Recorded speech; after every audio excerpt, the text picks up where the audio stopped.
Welcome to GameGrin's weekly roundup, a selection of the biggest news stories from the world of video games. So let's get to it. First off, Theresa May's steps to bring Britain out of the EU has already brought up some pretty concerning comments for the future of UK game production. The BBC has reported that 40% of British video game companies that were polled in a recent survey by UKIE said they may have to move some or all of their business to other areas of the world due to Brexit, with said companies citing access to talent and funding as reasons for this consideration. Those polled aren't specifically named, but the 75 of the 2,000 game companies in the UK included game developers. UK games are a huge market, with sales surpassing £2.6 billion last year, taking more revenue than music and video. Before any decisions are made, these companies will seek to gain rights for their current non-UK workers to be protected, as well as the ability to have some simple employment guidelines of relevant staff from outside of the UK in the future.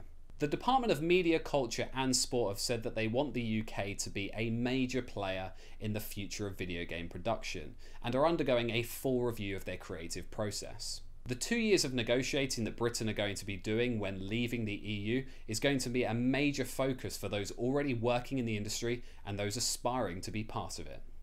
Third-party peripherals such as oddly shaped controllers, drum kits and malfunctioning light guns have been a staple of the video games industry since the mid-80s.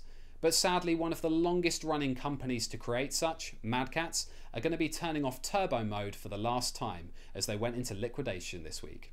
After some turbulent years for sales and massive staff cuts, Catz, who have been running since 1989, filed for bankruptcy to set an end to their peripheral legacy.